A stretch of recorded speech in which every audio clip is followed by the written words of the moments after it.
बिस्मिल्लाहिर्रहमानिर्रहीम। मैं असगर अली तो तुहाडे सामने मौजूद हाँ दो बड़ियां अहम खबरां लैके, जिन्हां विचों एक खबर जिहड़ी सब तो पहले असीं डिस्कस करांगे वो सुन के तुहाडे कालजे च बड़ी ठंड पवेगी, तो दूजी खबर जरा अफसोसनाक है। दोवें बड़ियां अहम खबरां ने तुहाडे तक पहुँचाने वास्ते असीं तुहाडी खिदमत च हाज़र हाँ। तो शुरू करने आ।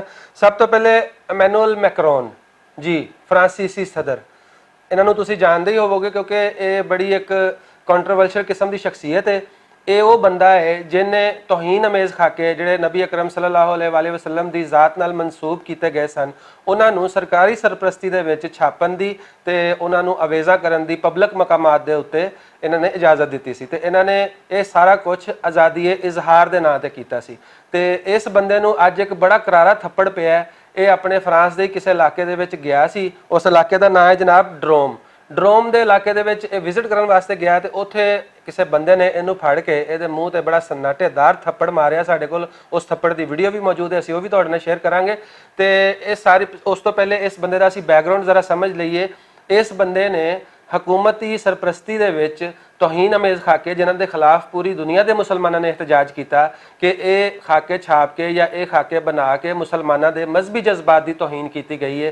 तो इस एहतजाज में इस बंदे ने खातर दे विच नहीं लिया। इस बंदे ने एक ही गल रखी कि आज़ादी इजहार के नाम पर असीं जो चाहिए कर सकते हैं। हालांकि मुसलमानों के हुक्मरानों ने भी बड़ा एहतजाज रिकॉर्ड करवाया और इनू बाज़ हुकूमतां ने भी सरकारी तौर पर खत लिखे कि आज़ादी इजहार के नाम पर तुसीं ये काम नहीं कर सकते।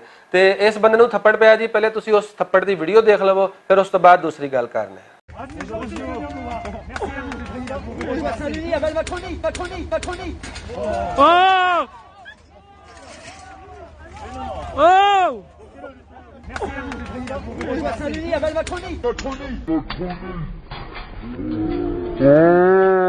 जी, मैक्रोन के मूँह से वजन वाला थप्पड़ तुसीं वेख्या। ये जिस बंदे ने मारिया उस बंदे नूं सिक्योरिटी एहलकारां ने फड़ लिया, एक होर बंदे नूं फड़ लिया, दो बंदे टोटल उन्होंने अरैसट किए हैं। लेकिन की करनगे?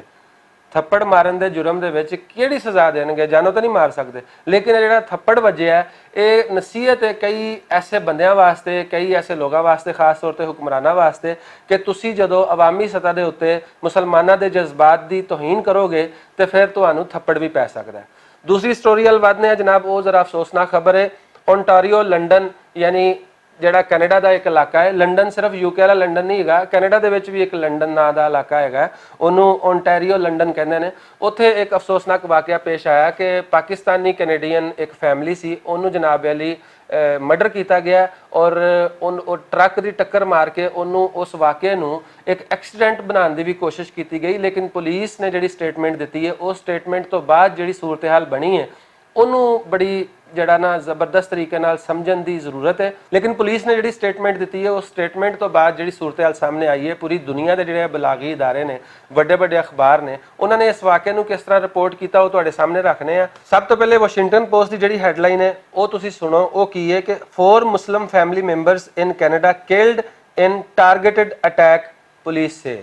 यानी पुलिस ये कह रही है कि 4 मुसलमान लोग जिहड़े ने वो मारे गए ने और टारगेट करके मारे गए ने। यह हैडलाइन है वाशिंगटन पोस्ट की। उस तो बाद रॉयटर्स की लिखता है जनाब। रॉयटर्स लिखता है कि man suspected of killing Canadian Muslim family was motivated by hate. Police ये कह रही है। यानी लोगों को हुण समझ आ रही है, खास तौर पर जोड़े आलमी बलागी इदारे ने वो जिस तरह हैडलाइन ला रहे हैं इस मामले की, वो तो एक बड़ी एक वाजे तौर पर जी चीज़ उभर के सामने आ रही है वो है इस्लामोफोबिया। वही इस्लामोफोबिया जिहदे बारे च वज़ीर आज़म पाकिस्तान ने भी अकवाम मुतहदा दे विच अपनी तकरीर के दौरान इशारा किया सी। जदों न्यूजीलैंड दे विच असीं वेख्या सी कि एक बंदे ने जनाब अली उत्थे मस्जिद दे विच जाके मुसलमानों नूं मारना शुरू कर दिता सी ते उहदी लाइव जिहड़ी है सोशल मीडिया दे उत्ते कवरेज भी उन्हें कीती सी। तो उदों इस्लामोफोबिया के लफ्ज़ नूं या इस इस्तलाह नूं उस तरह इस्तेमाल नहीं सी किया जा रहा, उस तरह सुनन च नहीं सी आ रही जिस तरह इस वाक़े तो बाद सुनन च आ रही है। यानी पूरी दुनिया के अबलागी अदारे जिहड़े ने वो इनू इस्लामोफोबिया के नाम तो जिहड़ा रिपोर्ट कर रहे हैं। होर ते होर जिहड़ा इंडिया है उहदे अखबार भी इनू इस्लामोफोबिया नाल रिलेट करके लिख रहे हैं, क्योंकि पुलिस ने जिहड़ी स्टेटमेंट दी है उस स्टेटमेंट के मुताबिक पूरी दुनिया के अबलागी अदारे ने इनू इस्लामोफोबिया का ही एक वाक़या करार दिता है। हिंदुस्तान टाइम्स जिहड़ा इंडिया का एक जानिया मानिया अखबार है वो लिखता है कि Canadian court for Ontario Islamophobic killings charge with murder. यानी इस्लामोफोबिक के वाक़े के मुताबिक जोड़े 4 लोग मारे गए सन या मार दिते गए सन, उन्हों का जोड़ा ਵਾਕਿਆ ਹੈ ਉਹ ਰਿਪੋਰਟ ਕੀਤਾ ਗਿਆ ਔਰ ਇਹਨੂੰ ਇਸਲਾਮੋਫੋਬਿਕ ਦੇ ਨਾਲ ਜੋੜ ਕੇ ਪੂਰੀ ਦੁਨੀਆ ਵੇਖ ਰਹੀ ਹੈ। ਯਾਨੀ ਇਸਲਾਮੋਫੋਬਿਕ ਦੀ ਜਿਹੜੀ ਇਸਤਲਾਹ ਹੈ ਉਹ ਪੂਰੀ ਦੁਨੀਆ ਦੇ ਵਿੱਚ ਆਮ ਹੋ ਰਹੀ ਹੈ। ਤੇ ਇਹ ਇਸਤਲਾਹ ਜਿਹੜੀ ਹੈ ਇਹ ਇਮਰਾਨ ਖਾਨ ਸਾਹਿਬ ਨੇ ਅਕਵਾਮ ਮੁਤਹਿਦਾ ਦੇ ਵਿੱਚ ਇਹਨੂੰ ਡਿਸਕਸ ਕੀਤਾ ਸੀ ਤੇ ਇਹਦੇ ਉੱਤੇ ਆਪਣੇ ਤਹਫੁਜ਼ਾਤ ਦਾ ਇਜ਼ਹਾਰ ਵੀ ਕੀਤਾ ਸੀ ਕਿ ਪੂਰੀ ਦੁਨੀਆ ਨੂੰ ਇਸ ਤਰ੍ਹਾਂ ਦੇ ਵਾਕਿਆਤ ਦੀ ਮਜ਼ੰਮਤ ਕਰਨੀ ਚਾਹੀਦੀ ਹੈ ਤੇ ਹੁਣ ਪੂਰੀ ਦੁਨੀਆ ਮਜ਼ੰਮਤ ਕਰ ਵੀ ਰਹੀ ਹੈ। ਮਸਲਨ ਜਿਹੜਾ ਕੈਨੇਡੀਅਨ ਪ੍ਰਾਈਮ ਮਿਨਿਸਟਰ ਹੈ ਜਸਟਿਨ ਟਰੂਡੋ ਲਿਖਦਾ ਹੈ ਕਿ I am horrified by the news from London Ontario to the loved ones of those who were terrorized by yesterday's act of hatred. We are here for you. We are also here for the child who remains in hospital. Our hearts go out to you and you will be in our thoughts as you recover. The Muslim community in London and to Muslims across the country know that we stand with you. Islamophobia has no place in any of our communities.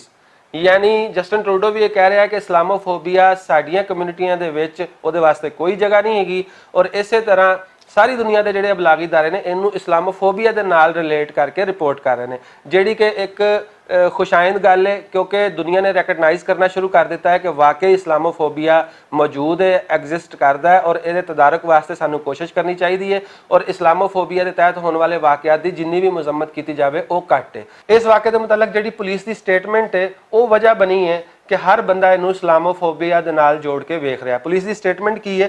Police ਦੇ ਜਿਹੜੇ chief ਨੇ London police chief Steve Williams ਕਹਿੰਦੇ ਨੇ ਕਿ it was an international act and that the victims were targeted because of their Islam faith.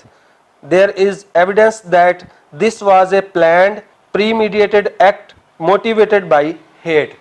यानी police ने जिहड़ी investigation की है, इब्तदाई तफ्तीश की है, ਉਹਦੇ ਵਿੱਚ ਗੱਲ ਸਾਹਮਣੇ ਆਈ ਹੈ ਕਿ ਜਨਾਬ ਇਹ ਵਾਕਿਆ ਜਿਹੜਾ ਇਹ ਕੋਈ ਐਕਸੀਡੈਂਟ ਨਹੀਂ ਜਿਹਨੂੰ ਕਿ ਐਕਸੀਡੈਂਟ ਬਣਾ ਕੇ ਪੇਸ਼ ਕਰਨ ਦੀ ਇੱਕ ਸ਼ਕਲ ਬਣਾਈ ਗਈ ਸੀ। ਇਹ ਐਕਸੀਡੈਂਟ ਨਹੀਂ ਬਲਕਿ ਪ੍ਰੀ ਪਲਾਨਡ ਕੀਤਾ ਗਿਆ ਔਰ ਇਹ ਇਸਲਾਮੋਫੋਬੀਆ ਦੇ ਤਹਿਤ ਕੀਤਾ ਗਿਆ ਔਰ ਉਹਨਾਂ ਲੋਕਾਂ ਨੂੰ ਜਿਨ੍ਹਾਂ ਨੂੰ ਮਾਰਿਆ ਗਿਆ ਉਹਨਾਂ ਨੂੰ ਸਿਰਫ ਇਸ ਵਜ੍ਹਾ ਤੋਂ ਮਾਰਿਆ ਗਿਆ ਕਿ ਉਹ ਮੁਸਲਮਾਨ ਸਨ ਔਰ ਮੁਸਲਮਾਨ ਹੋਣ ਦੀ ਵਜ੍ਹਾ ਤੋਂ ਹੀ ਉਹਨਾਂ ਦਾ ਕਤਲ ਕੀਤਾ ਗਿਆ। ਇਹ ਇੱਕ ਸੋਚੀ ਸਮਝੀ ਸਾਜ਼ਿਸ਼ ਹੈ ਔਰ ਇਸ ਸਾਜ਼ਿਸ਼ ਨੂੰ ਇਸਲਾਮੋਫੋਬੀਆ ਦੀ ਤਰ੍ਹਾਂ ਵੇਖਿਆ ਜਾਣਾ ਚਾਹੀਦਾ। ਇਹ ਪੁਲਿਸ ਦੀ ਸਟੇਟਮੈਂਟ ਜਿਹੜੀ ਸੀ ਇਹੀ ਵਜ੍ਹਾ ਬਣੀ ਕਿ ਹਰ ਮੀਡੀਆ ਦਾ ਇਦਾਰਾ ਔਰ ਪੂਰੀ ਦੁਨੀਆ ਦੇ ਅਬਲਾਗੀ ਇਦਾਰੇ ਇਸ ਵਾਕਿਆ ਨੂੰ ਇਸਲਾਮੋਫੋਬੀਆ ਨਾਲ ਰਿਲੇਟ ਕਰਕੇ ਰਿਪੋਰਟ ਕਰ ਰਹੇ ਨੇ। ਇਹਦਾ ਇੰਪੈਕਟ ਇਹ ਹੋਏਗਾ ਕਿ ਪੂਰੀ ਦੁਨੀਆ ਦੀ ਜਿਹੜੀ ਪੜ੍ਹੀ ਲਿਖੀ ਕਮਿਊਨਿਟੀ ਹੈ, ਜਿਹੜੇ ਸਮਝਦਾਰ ਲੋਕ ਨੇ, ਸਿਆਣੇ ਲੋਕ ਨੇ, ਇੰਟੈਲੈਕਚੁਅਲ ਪਰਸਨੈਲਿਟੀਜ਼ ਨੇ, ਉਹ ਇਹਦੇ ਉੱਤੇ ਗੱਲਬਾਤ ਕਰਨਗੀਆਂ ਔਰ ਇਸਲਾਮੋਫੋਬੀਆ ਦੇ ਤਹਿਤ ਹੋਣ ਵਾਲੇ ਇਸ ਤਰ੍ਹਾਂ ਦੇ ਵਾਕਿਆਤ ਦੇ ਤਦਾਰਕ ਵਾਸਤੇ ਮੁxtਲਫ ਕਿਸਮ ਦੀ ਤਜਾਵੀਜ਼ ਸਾਹਮਣੇ ਆਣਗੀਆਂ। ਤੇ ਮੈਨੂੰ ਦਿਓ ਇਜਾਜ਼ਤ, ਮੁਖਤਸਰ ਟਾਈਮ ਦੇ ਵਿੱਚ ਦੋ ਅਹਿਮ ਸਟੋਰੀਆਂ ਤੁਹਾਡੇ ਨਾਲ ਡਿਸਕਸ ਕੀਤੀਆਂ। ਜੇ ਤੁਹਾਨੂੰ ਅੱਛੀਆਂ ਲੱਗੀਆਂ ਹੋਣ ਤਾਂ ਸਾਡੇ ਚੈਨਲ ਨੂੰ ਸਬਸਕ੍ਰਾਈਬ ਜ਼ਰੂਰ ਕਰਨਾ। ਰੱਬ ਰਾਖਾ।